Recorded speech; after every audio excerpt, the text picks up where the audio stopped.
Okay, welcome, Cassie. That's a cute dog. Hey, sorry, I just got to my parents. I know this is Enrique, also known as Kiki. Oh, Kiki's so cute. Yeah, he's super happy when I first get here. I'm Casey, by the way. Nice to meet you all. You too. He's gotta go. Okay. Well, I'm going to go ahead and get us started, and I'll let folks in from the waiting room. Melody or Yasmin, do either of you need screen sharing? Yeah, that would be good. We're probably gonna just walk through the website. I'll make you co-host now, and then I don't have to worry about it later. So we do have new faces today. So I thought we could start with some introductions. Just say who you are, who you're with, and maybe where in the great state of Texas you're calling in from, because this region spans a lot.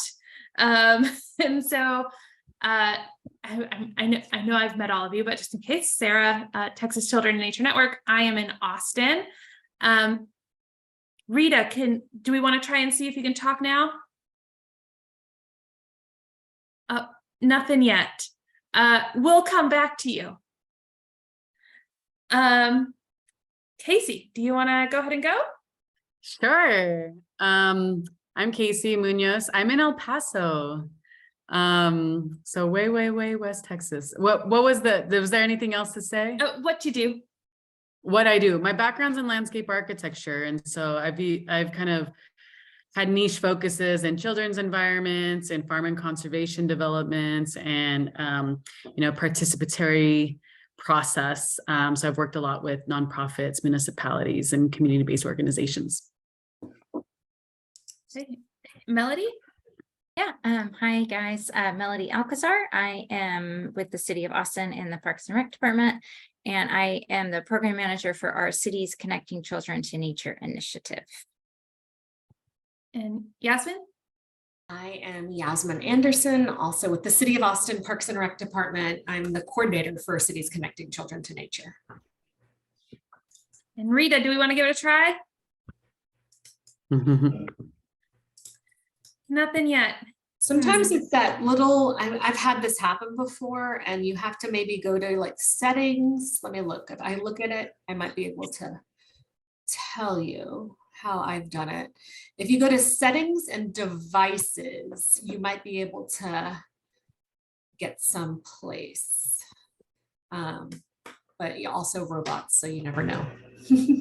Also, I've had it sometimes where I just leave and then come back, and for some reason that fixes whatever the problem was. I've had that too.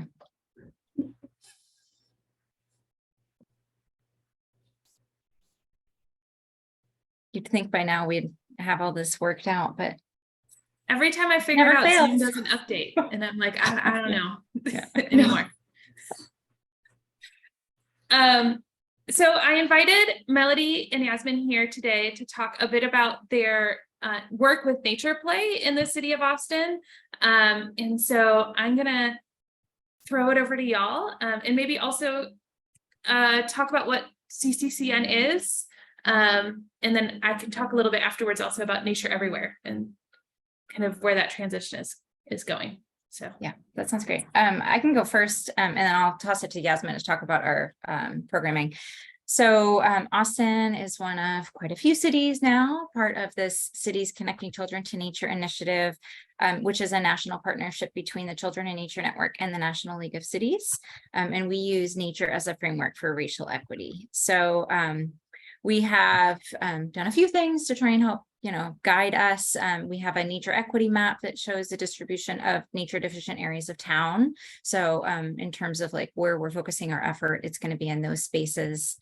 We have 5 strategies, and they include green school parks, nature play, nature smart libraries, youth leadership, and OLE, which is basically early childhood nature connection. So we have folks working within each of those spaces. Our role is really just to change how our city approaches nature connection for children. So everything from, when they wake up in the morning to walking to school, to spending time in the classroom or out of the classroom, to what their weekend looks like, et cetera. Which is why our strategies kind of span all of the ages and stages of a child's life within our city. Within nature play, we added that in 2018. And our goal is to have nature play embedded into our park system. So every park that you go to, I should say city park, there's lots of other parks that you go to has an element of nature play. For us, that is both a combination of like the things that you typically think of, like stump jumps and balancing logs and things like that. But it's also opening up the access to the surrounding nature within that space. We've got a ton of creeks that run throughout the city. We've got lots of trees for climbing. So how can we make sure that kids have access to the nature that's already found, at their local park? It's been, as you can imagine, within the city government, a bit of a transition for a lot of our staff. To design this, to install it, to maintain it. And I think we've worked really hard over the last 5 years to try and do that as best as possible. Still learning, still changing. And I think, it's definitely one of our successes, I think, in such a short amount of time to have basically city government completely change how they're doing things. So I think we're really proud of that. One of the things that we do within that nature play strategy is our loose parts lending kit. And I'll have Yasmin talk about the details of that, but just a kind of background for why that started. Sarah, did you want to, it looked like you're about to hop in? No? Okay. No, I was just putting my pen down. Great. It looked like oh, am I going to unmute? So we in Austin have a very large unhoused population, and it's growing every year. And they often are taking up residence in our park spaces. So our park director came to us back in 2017, 2018 to try and come up with creative solutions on how do we activate some of these park spaces to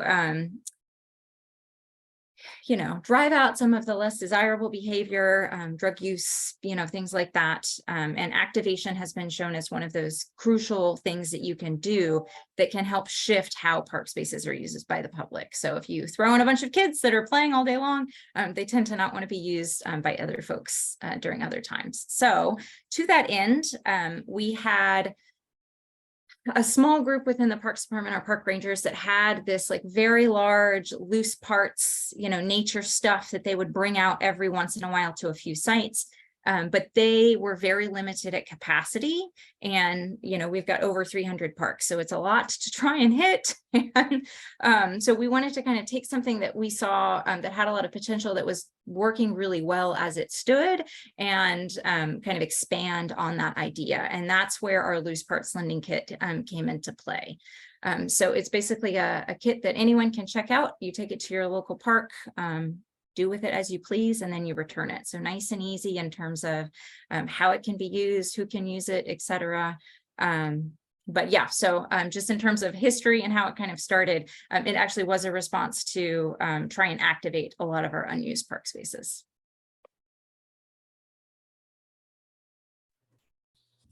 So I started just about a year ago, and in that time, I got to see how the program was operating, and we were still in COVID protocols, essentially with the loose parts kits. So prior to COVID, the kits were housed at 3 different locations in the city to be picked up. If you were to check one out, you could pick it up at one of 3 locations. COVID happened. All the kits are basically housed at the Parks and Recreation Annex where we office. So I had time to go through all the kits. We originally had them in these very large Tupperwares that were on wheels. And let me see if I can see the dimensions, actually. 4 feet by 2 feet by 2 feet containers. You can get a lot in there. A good and bad thing, because the more you get in, the heavier they are. And so it was very difficult to maneuver these kits into someone's trunk when they're coming to pick them up. And then just from my experience, taking them to a park or trying to move them around, you would pull it on the wheels and it would ram your leg. And so you're trying to get it to where it's going. And it was cumbersome. And so started thinking of creative ways to make it just easier to transport, and to make it more customizable based on the group or the community using it or the organization that was using it. So like Melody was saying, they originally was a response to unhoused folks in our park, but since then it's grown into a lot of our different organizations use them. We have schools that check them out, that use them during testing time when kids can't necessarily go outside. You can use them inside. We have other schools that have used them, or camps that have used them.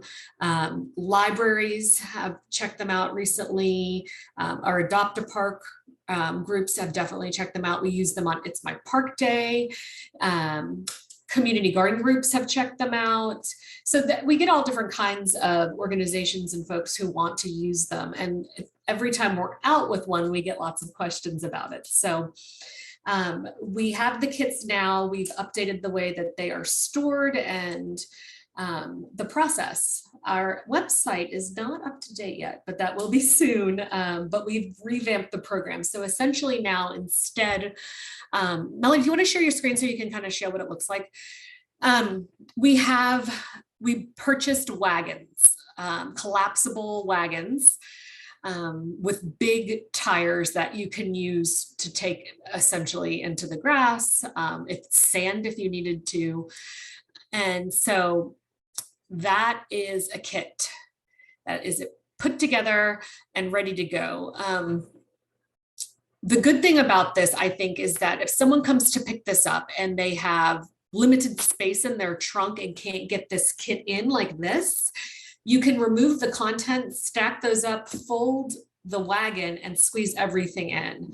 The bamboo is currently our challenge because we ordered new bamboo, which will be fantastic, but it's 6 to 8 feet long. And so we'll just have to make sure that people can get that in their trunk if they slide it to the side. But you can see there in the kit, we have a lot of different natural items and imaginary play items, figurines. We have tree slices or tree cookies.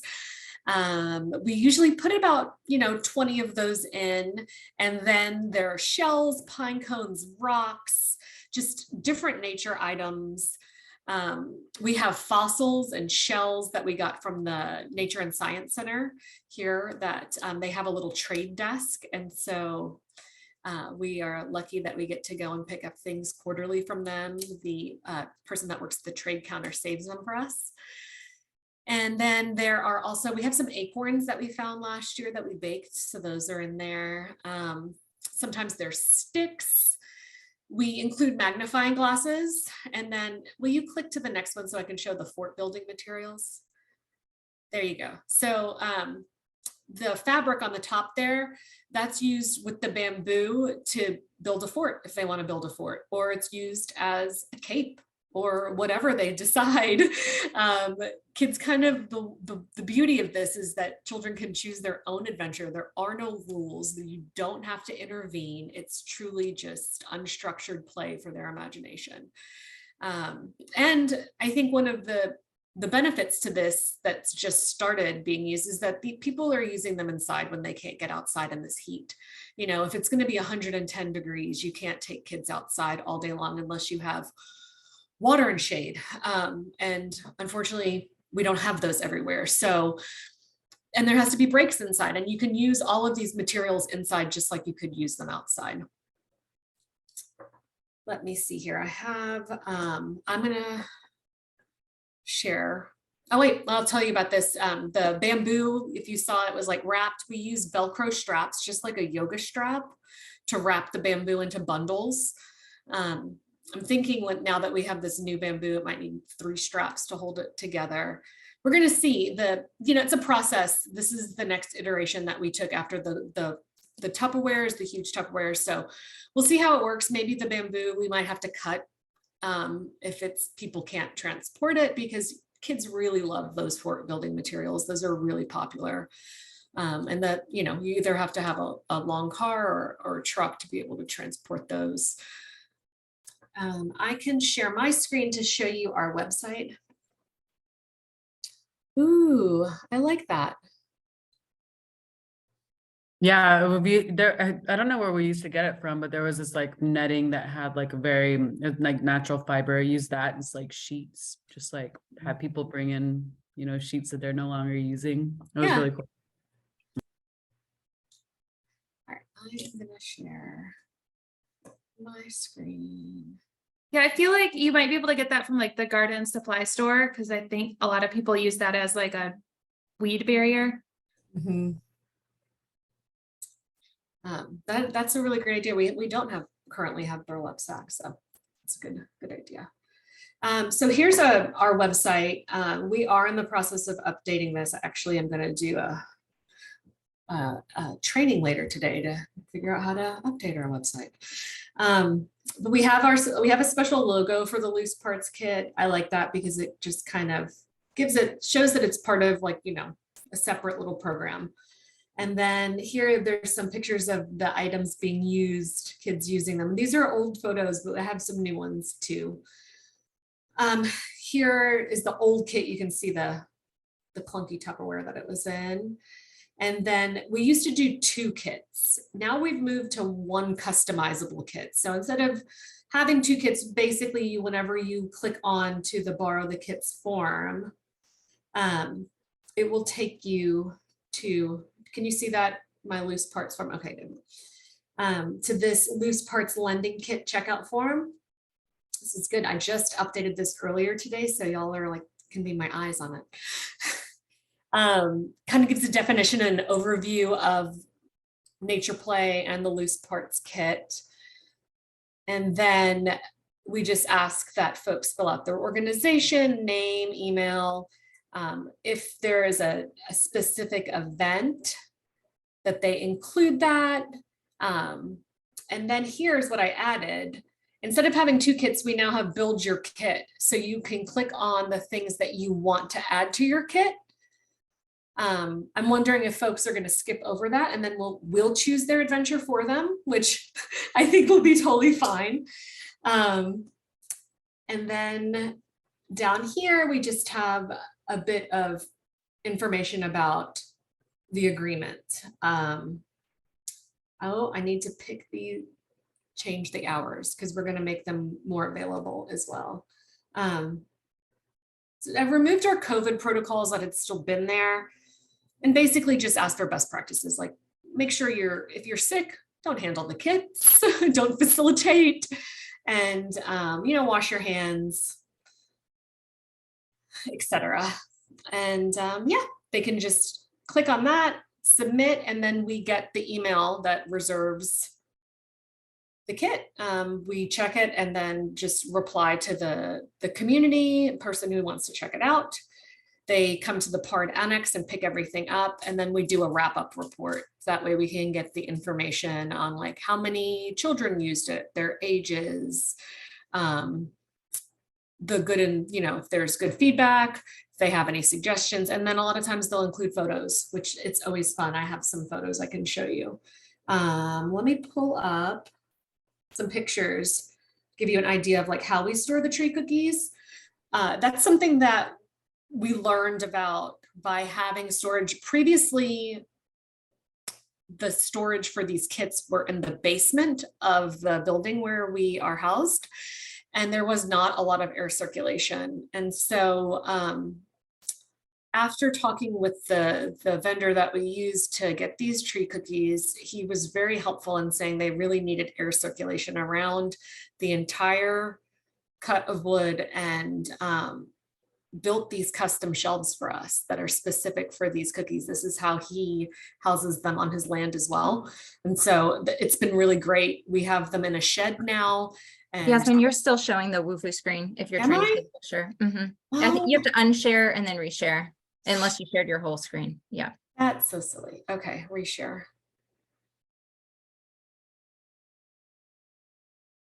How do I share the whole screen? Screen 2. No, screen 1. Okay, here we go. See the cookies? Okay. So yeah, that's how we have them stored now. It's been great. We've had these in there since March. There's been no mold growing or any issues. And I mean, the shed is not temperature regulated. It is very warm in there and it's working great. We also keep the rest of the loose parts in there on a different shelf. And right now those are being stored in just different plastic bins that we can keep as just like the main bin. And when people check out the kits, we build based on what they need. Stop. Yasmin, Mhm. we had a question from Rita about how you treat the logs, which Melody said that y'all seal them but don't treat them, but maybe just in general, if maybe you can talk about how you maintain the different pieces, like what is in terms of cleaning them after you get them back, like what are sort of the things that y'all do with that? We don't necessarily clean them because there's not really can't really clean them. So what we do is if there were, 10 cookies that were checked out in one kit, we'll put those back. And then for the next kit, if there's another kit going out that same day, we'll use different cookies and essentially not reuse the ones that just went out, give them a few days. The vendor said we could spray them with Lysol. Haven't done that. Oh, the sun helps to clean. Okay. So, I mean, we could just set them outside, but we haven't done that. So, as far as like sanitizing them, we definitely don't do that. And then treating them again or sealing them again or doing anything like that, we don't do that either. The vendor takes care of that whenever he slices them. He does spray them with Lysol quite a few times before he gives them to us. And then we just go from there. Some of them get, drawn on with chalk, but definitely not something that we have a formal practice for. We had very strict protocols over COVID around sanitizing and everything, and have since stopped all of that. Things are not coming back to us like muddy or anything like that. If anything, it's just like some shells have been broken. So from that perspective, I think just storing everything separately so that you don't have like fossils on top of seed pods, and it's all mixed up, stuff like that'll just break really easily. So keeping everything separated can help last. In terms of treatment, I think it just depends on what we get. Some of this we try and harvest ourselves. Some of it we purchase, depending on what we're not able to harvest. We don't have pine trees here, so we have to buy things like pine cones because that's not an item that we can collect. But for things like sticks, and if we're making our own tree cookies for whatever reason, if we can get our forestry staff to help us with that, all of that will get baked low and slow to kind of kill everything off. And then the cookies themselves will get treated with like a soy-based sealant to try and help them last a little bit longer. But other than that, in terms of like the fossils and stuff that we're getting, or bones, Yasmin mentioned we're getting that from our Nature and Science Center. So because of that, all of that has already been cleaned for us. It's not coming kind of fresh from the ground where you found it, and it may have pieces still on it. So that's one element that we don't have to kind of mess with. It's being taken care of for things like the bones that we're using for this. And then how long do folks get to check it out for?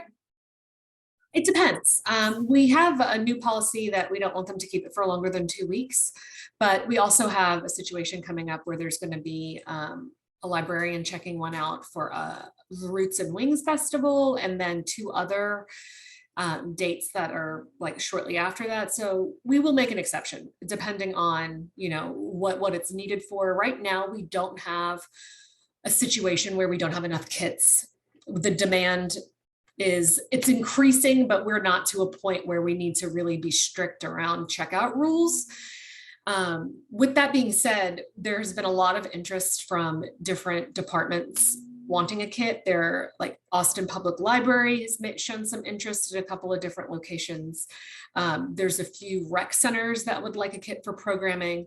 So we are going to use the old boxes that we have that we used to store the kits in to build kits to give to the different departments and programs as a pilot to see how it's used and capture some information around that as far as like what age groups were using them, how people felt about them, because we hear mixed things sometimes. We also get people who are saying like, oh, well, they didn't like it. I built the fort and the kids didn't want to play. And I am, you know, Melody and I have realized that we need to provide a little more guidance on Internally. Yes, on how to facilitate these loose parts kits so that people can actually get the benefit, the children can get the benefit of the kit, and programmers can get a little more comfortable with letting kids choose their own adventure. There is like a one pager that goes, also needs to be updated, but that goes with the kits that kind of talks about, it doesn't explain the rules because there are no rules, but there are some safety recommendations and kind of best practices in terms of like stepping back for the adults and trying to let the kids, you know, do what they will with it. So I think that can be helpful. But again, not everybody looks at it. And, you know, once it leaves you, it does what it's going to do. So, yeah. I used to do trainings with teachers, and, you know, I think you could do this with your own staff of just like how to use the kit. And like, you know, the rules, like you're saying, like you hold the bamboo up and down, you don't hold it like a sword. And you don't do like fighting is not, sword fighting is not that. But it seems like a cool, like culture building thing. I had a quick question. Do you all work with Austin AISD? Very like, closely. Okay, cool. And so are the kits mostly just received from you, or is there the opportunity for them to start to like have their own system? They used to be one of our checkout sites. So with the goal of being incorporated into our district has like all those boxes you can check out from teachers. So it could be a science kit or a math kit or whatever. So our kit was housed with all of that so that teachers could check them out the way that they would check out any other kit from the district. We have not been able to implement that back since COVID started, and are now having conversations about like, well, what might like this look like moving forward. Our district is in quite a bit of flux right now, and where those used to be housed is about to be demolished, and they're getting moved to a new location. So just in terms of timing, I think we might have to wait until that site is fully up and running before we can add something to it. But yes, our hope is that you know, any teacher would be able to use it. We have not done any marketing about this. It started shortly before COVID, and then COVID changed everything. And so it has been entirely word of mouth, which is one of the reasons we don't have certain issues. I think if we do move to market it, which we may actually never do, we may have to revisit kind of protocols and things like that. But Yasmin and I are not programmers. So this is not under kind of the purview of what the rest of the things that we do. I think that if this specific program were to shift under a different division, it would make a lot of sense to kind of change how it's managed. But as it stands right now, it is a very low lift for us, as that is about all our capacity allows for. We are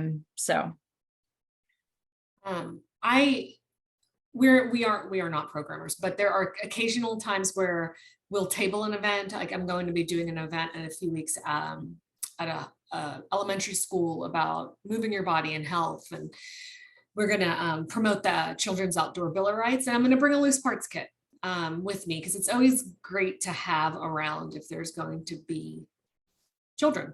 And so if I am at a park for It's My Park Day volunteering, I'll bring it along, or any events that we attend that are related to Parks and Rec or cities connecting children to nature, I'll usually take a kit with me.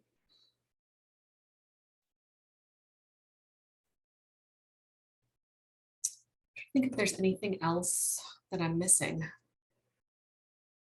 I guess a question I have is, if a city is thinking about putting something in place and they're kind of looking at what y'all have done, what is something that you wish you would have known when you started, that probably would have made a big impact on kind of how you're moving forward? I think for me personally, coming in and like trying to transport that kit or trying to get that kit into someone's car for easy transportation, I would have done like a wagon or something a little easier to maneuver. Thinking about how you have to take it. A lot of times, if you're going to use it in a park, you have to get it from your car into the area of the park. So you want something that's sturdy and has good tires that you can get through dirt and mud and sand. And something that could be wiped off, like if that kit, if the fabric gets wet, that's something that can be cleaned. I think that's my input as far as like the actual kits. Melody, do you have anything? I would say, like, what is the purpose of it? I mean, we were asked to do something. So like this was in response to directive. So if, is your purpose nature connection? Is your purpose park access? Is it, getting nature integrated into schools or childcare centers? Like, why are you doing it? And then you can kind of, depending on that purpose, you can change what those items are. If we were to do this only at early childcare centers, those materials may be completely different. I have seen lots of different variations of this across the country. Lots of people do things like this. And some people have a hard line on like nature only, it can only be natural. We take kind of that middle ground because I think that, we've got those animal figurines and there's fairies, and so that combination has worked really well for us. Some people have only plastic things, and for us, that's not meeting our, the nature side of these types of goals. But I would just say, make sure that you're creating it based on what those goals are. Because we had to have something that was transportable. That's why our old bamboo is 3 feet, because it fit in the kit and we couldn't have anything larger than that.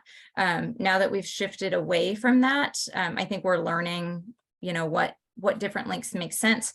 Something that's about 6 feet works well for building for a lot of reasons. It generally takes 2 people. So that can be, lead to that cooperative play, which is great to see. It often helps with different ages kind of playing together when you're doing something like fort building with larger, heavier items. You have less of that kind of sword fighting. Yeah, because it's a lot harder to do that with something that's 6 feet long than 3 feet. But if you've got someone there that's facilitating the whole time, a lot of those issues can be managed and watched for, and you can address them as they come up. And so it just depends. Are you just sticking all this stuff out there and no one is managing it? That looks completely different. We tried to do that at one of our park sites and it has not gone well, because we just don't have capacity to keep up with it. And things kind of walk off all the time. So for me, that's the biggest thing. Like, what goals are you trying to meet, and how can you create this to make sure that you're achieving those goals?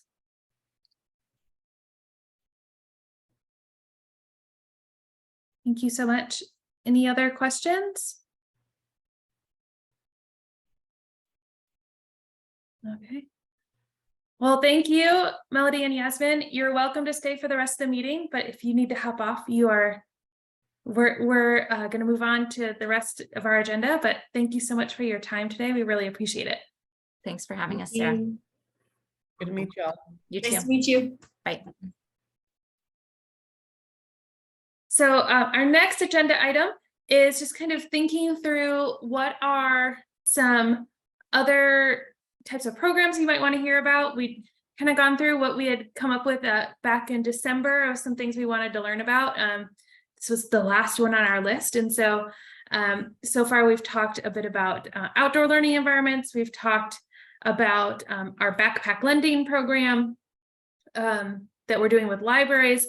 But if there's anything that y'all are really interested in that I can bring a speaker in for, would happy to track that down for y'all. If there's anything that's coming to mind.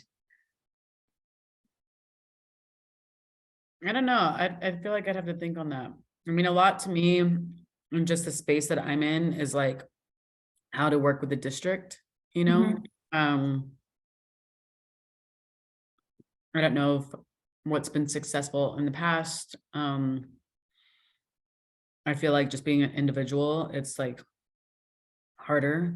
I mean, now I could say, oh, I'm, partner with Texas Children in Nature and try to do things like that, or connect with other organizations. I'm on the board of Eco El Paso, like we're doing a tree planting thing, like trying to get in those sorts of ways.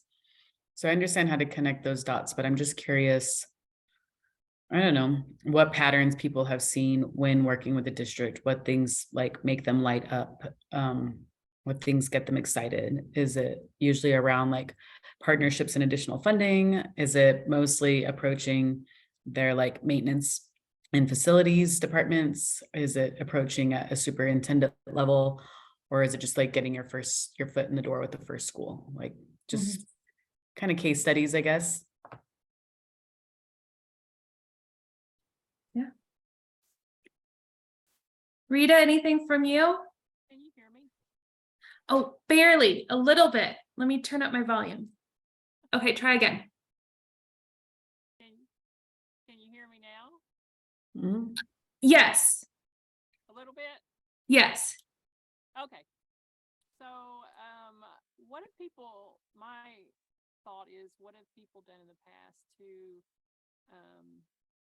encourage like inner city kids who really can't afford to, go an hour away or 2 hours away to a state park or something like that?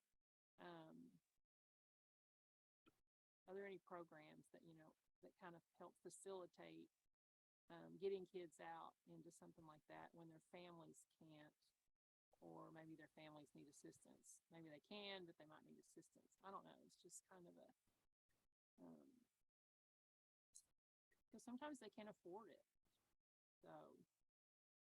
Well, it sounded like the Austin Parks Department was like one step, right? With their like relationships and their nature play, but are there like specific activities you're thinking of? Hiking, kayaking, things like that. Okay. Yeah. That is tough. Yeah, David Buggs was on the call earlier. He must have had to drop off. I think that yesterday was TPWD Commission Day and public comment went until like 8 or 9. So my guess is they never actually got to the rest of the meeting. And so they may be having commission again today. And as a department head, he has to be at commission meeting. But yeah, I will reach out to him because he probably has lots of folks that he's been working with that may have some great suggestions, and I can see if he has anyone he suggests to be a guest speaker at a meeting. Yeah. Yeah, that all sounds great. Happy to facilitate those. Anything else? Okay. Oh, go ahead. Just that in this region, there's 2 counties that we have a certain person that's working on getting more, getting the community involved in improving the health of the county and getting more people involved. And we have a health fair in Anson Saturday. And we have another one in Hamlin in October. And then we have one in Breckenridge in September. And I'll be doing an obstacle course outside, just to not necessarily nature, but to encourage physical activity in children.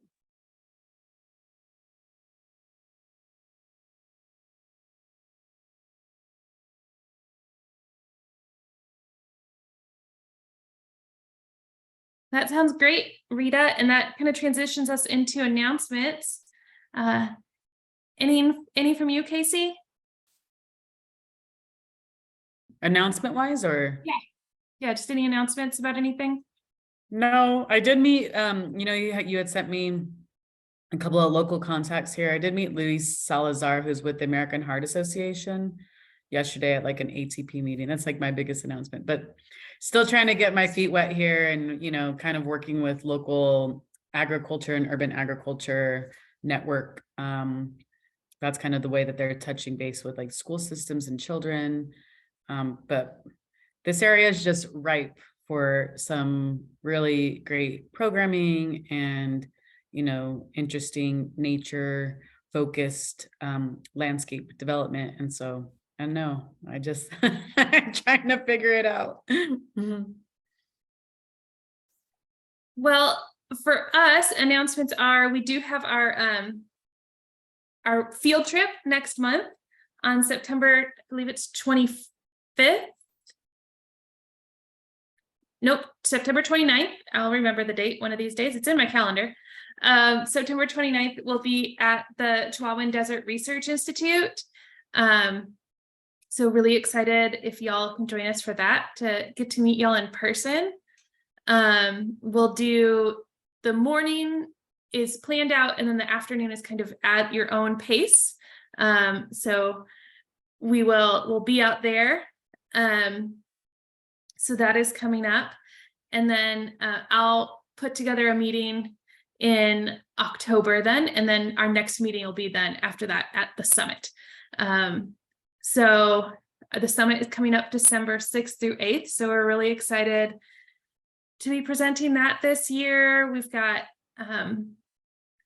really great lineup of sessions lined up. So we'll be putting together right now, for everyone whose sessions were accepted, they had to submit what their preferred times were. And so Alice has the fun job of making the puzzle pieces fit and figuring out who is presenting when. And as soon as we get that done, we'll start putting together the full program. So everyone will be able to see kind of what all the sessions are. So that is coming up. And our next webinar, and I know Rita, I think you're already registered if I remember correctly from looking, but our next webinar is using grief in times of nature. Using nature in times of grief. It's been a day. Using nature in times of grief. And so we have a psychiatrist we work with in San Antonio who is going to be presenting based on her mental health history, being a mental health professional, but also she recently went through her own grief journey. And so she's going to be sharing some of that as well through her talk. So yeah, I think it's going to be really good. What's the date on that, did you say? September 6th. Okay, yeah, I do have it. Okay, great. Yeah. Yeah, that sounds really interesting. Yeah. And Amanda, who's the presenter, has presented with us before, and she's always a hit. Everyone loves her, so it's going to be great. Those are my big announcements. Oh, go ahead. Well, I just have a question along the lines of like funding. How, do you work with the different regions or like separate organizations to help put out like proposals for funding, or like how does that work? Yeah, so we can work with all of our partner organizations to help either come on board with letters of support or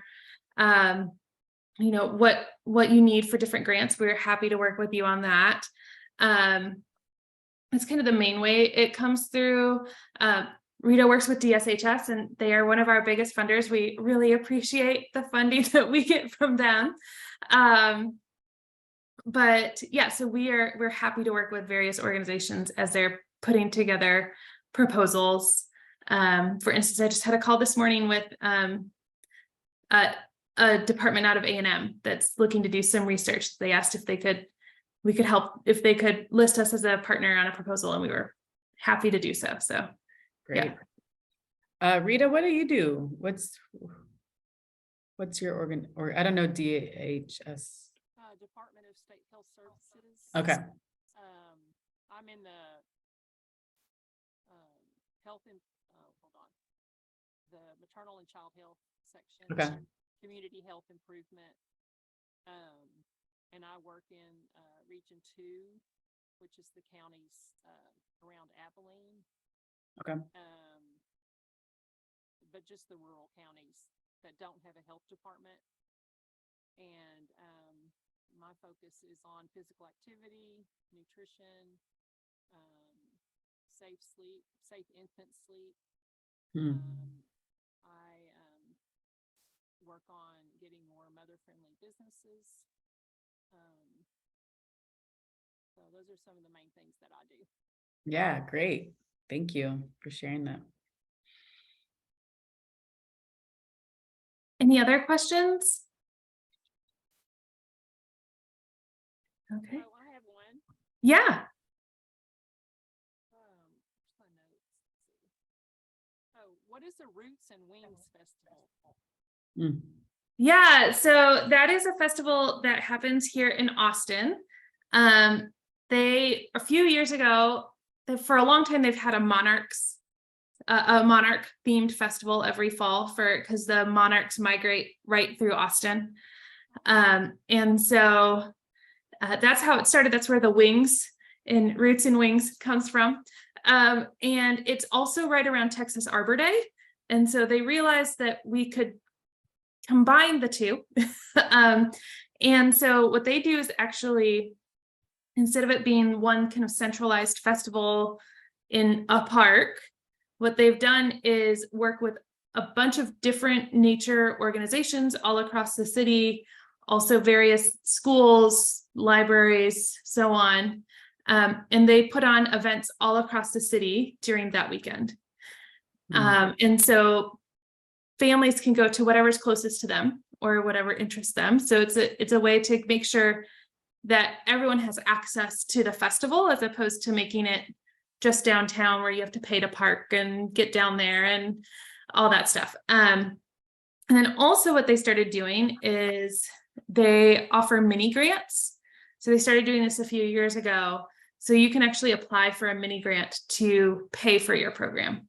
And so again, instead of the city having to pay for a big festival space in Zilker Park, downtown Austin, they kind of divided that up and are giving, $500 to $1,000 to entities to host, a one-day event. And so they're able to do all different types of sorts of things. It's a pretty broad spectrum. Cool. Yeah. Thank you. It sounds like a good way to facilitate like Earth Day festivals too. Yeah. They're always like in one area, but Mhm. it sounds cool to like separate it out. Yeah, I actually had a call last week with the Rio Grande Valley Birding Festival, because they were trying to figure out like how, like the various parks around the area are involved in that. People will go there on a tour to go, if they're part of the festival, to go bird, but they're not getting anyone like from the community involved in the birding festival. And so they're thinking about doing similar to what Roots and Wings has done, is actually give mini grants out to all the entities, and then they host just community events that are part of the Rio Grande Valley Birding Festival, as opposed to it being a very centralized event. Very cool. Yeah. Good idea. It's Roots and Wings, right? Mhm. Yeah. Yeah, I'll send in my notes. I'll put a flyer in there so y'all can see it. Cool.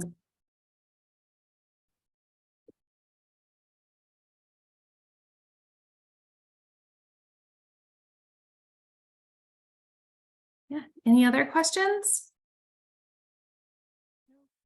No, thanks for having me and for hosting this. This is great. Yeah. Really And informative. I look forward to maybe meeting some of y'all in person next month. So I know. I was so looking forward to that. And I'm actually going to be headed west. So even further west than I am outside. So I'm going outside of the state. So I'm bummed that I'll miss it. I was gonna say it would be hard to stay inside the state if you're going west. Yeah, nowhere to go. But yeah, so I'll miss it. But hopefully we'll catch the following one. And I've been wanting to go out there to that site in particular Yeah. too. So We did choose our spring field trip. It's gonna be in Lubbock in the spring. Yeah. Yeah. And hopefully I'll make it to the summit too. I'm trying to figure that out for Good. December as Yeah. well. It'd be nice to. It's a great Mhm. conference. Is it? Okay, cool. Yeah, it'd be nice to coordinate. Do you all do like any communication on like maybe sharing hotel rooms or Yeah, like saving stuff? if you are looking for someone to share a hotel room, just shoot me an email. I'll send it out to our regional leaders and let Okay. them know, like, if any of their folks have said, hey, we're looking for someone to share a room with, we can work on getting that. Also in terms of transportation, where the conference hotel is, there's a trolley that goes, like not a trolley, that's not the right word, like a shuttle. Oh, Yeah, a uh-huh. shuttle that'll take you from the airport. Oh, perfect. Yeah. Cool.